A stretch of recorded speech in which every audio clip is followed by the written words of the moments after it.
Hello friends, मैं अमित खनूजा आपका Waheguru studies में बहुत स्वागत करता हूं। मैं उम्मीद करता हूं कि आप सभी अपने घरों में सुरक्षित होंगे। जैसा कि मैंने पिछले वीडियो में अर्थमेटिक प्रोग्रेशन के बारे में बताया था, उसी सीरीज को आगे बढ़ाते हुए आज मैं दूसरा वीडियो इस पर लेकर आया हूं। तो आइए बिना समय गवाए आगे बात करते हैं। देखिए, जैसा कि मैंने बताया था कि जो अर्थमेटिक प्रोग्रेशन होता है वो कुछ होता नहीं, वो सीक्वेंस ऑफ नंबर होता है। तो जैसे मैंने 3 लिख दिया, 6 लिख दिया, 9 लिख दिया, 12 लिख दिया, ध्यान से समझिएगा, dot dot dot dot dot. ठीक, तो इसको मैंने बोला था कि आप T1 बोलिए। T1 मतलब पहला टर्म, जिसे हम A से भी दिखाते हैं। किससे दिखाते हैं? A से दिखाते हैं, 3। ठीक, ध्यान दीजिएगा बेटा, क्यों ये एपी में है? क्योंकि दो कॉन्सिक्यूटिव नंबर के बीच का जो डिफरेंस है वो सेम है। एपी में इसीलिए है। क्यों है? क्योंकि 6 में 3 माइनस करोगे तो 3 आएगा बेटा, 9 में 6 माइनस कर दोगे तो भी 3 आ जाएगा, और 12 में 9 माइनस कर दोगे तो भी 3 आ जाएगा। इसीलिए ये एक अर्थमेटिक प्रोग्रेशन है। तो आइए, तो जब हम 6 में 3 माइनस किए तो मतलब दूसरे टर्म में से पहले टर्म को माइनस किए, T2 माइनस T1। अगर हम 6 में 3 माइनस किए तो इसका मतलब तो यही हुआ कि T2 में T3 1 माइनस किए, T2 में T1 माइनस किए।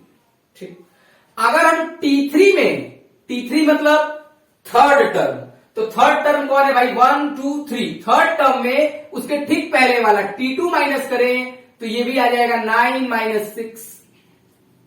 फिर अगर इसी तरह आगे बढ़े हम T4 में T3 माइनस करें तो ये आ जाएगा बेटा 12 माइनस 9।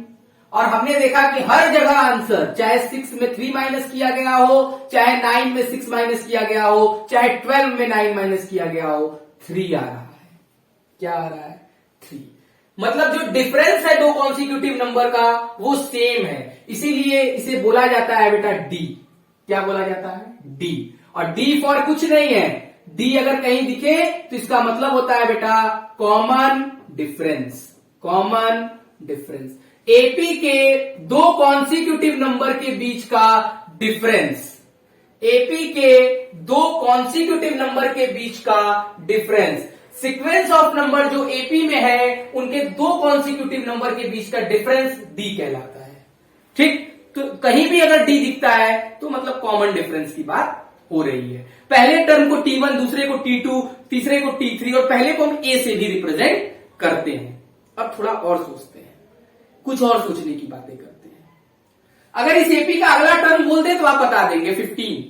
अगला टर्म कौन सा होगा? T5, T1, T2, T3, T4, T5। ठीक, T6 निकालने को बोल दे, छठा टर्म, तो 5 के बाद 6, 15 के बाद ये 18 हो जाएगा। 7वां निकालने को बोल दे तो कह दोगे हाँ भाई 21 हो जाएगा। लेकिन 500वां निकालने को बोल देंगे तो क्या करोगे? तो मामला गंभीर हो जाएगा। इस गंभीरता को समझने के लिए या इस गंभीरता को दूर करने के लिए हमारे पास एक फॉर्मूला है।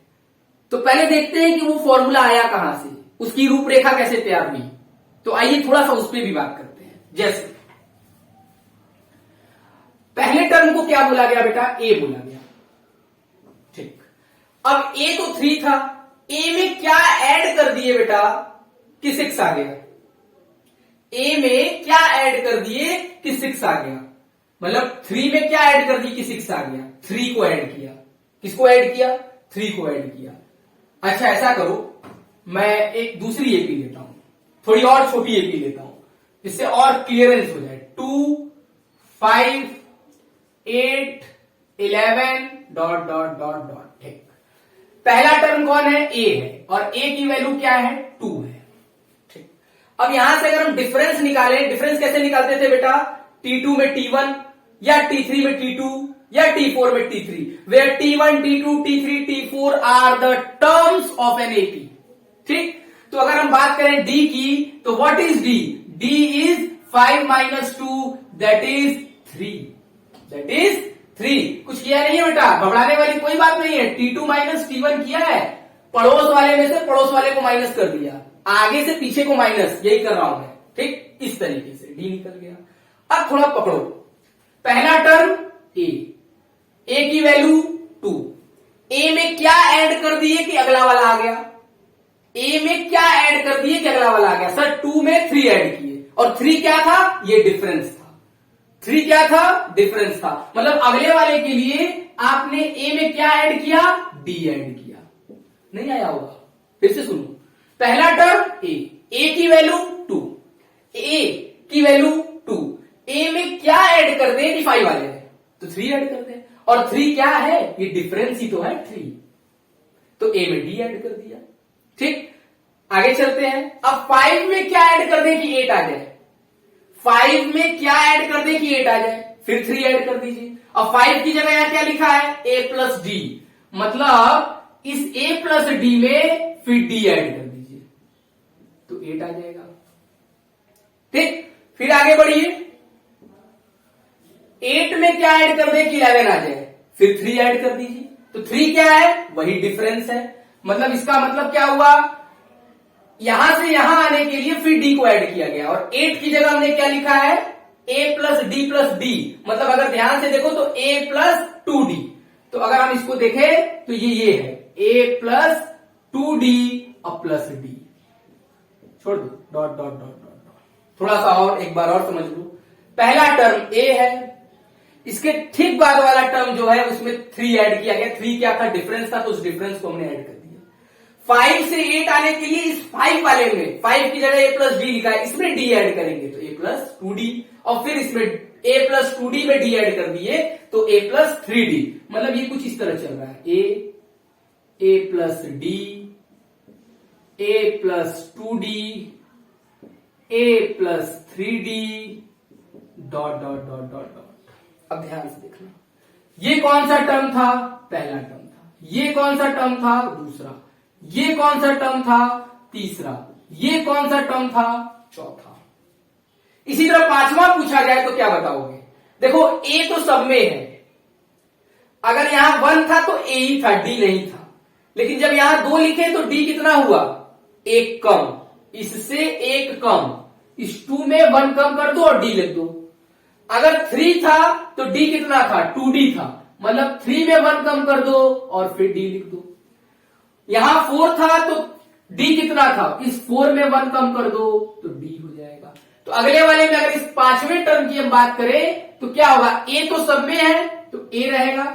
सब में का मतलब पहले टर्म में भी ये था, दूसरे में भी, तीसरे में भी, चौथे में भी, पांचवें में भी। कुछ बच्चे कहेंगे d भी सब में है। हाँ सब में तो है, लेकिन d की जो नंबर है वो कम है, इसमें नहीं है, इसमें 1 है, इसमें 2 है, इसमें 3 है।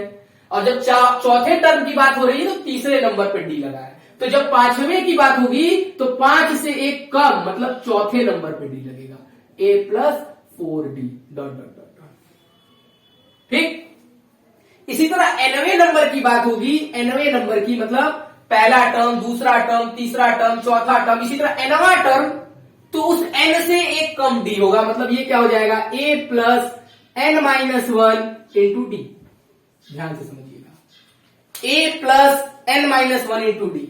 पहले में d नहीं है, दूसरे में 1d, तीसरे में 2d, चौथे में 3d, तो पांचवें में 1 कम, 5 से 1 कम 4d, तो nवें में n से 1 कम d।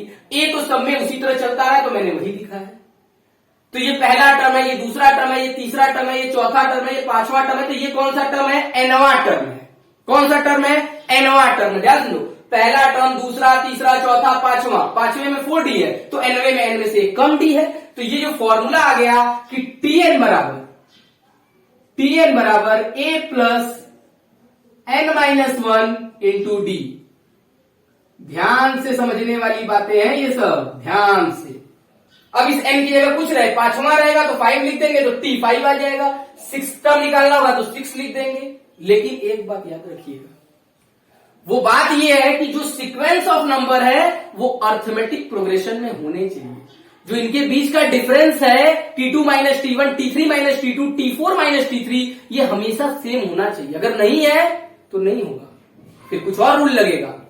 मैं उम्मीद करता हूं कि आपको ये समझ में आ रहा होगा। ठीक है, थैंक यू फॉर वॉचिंग।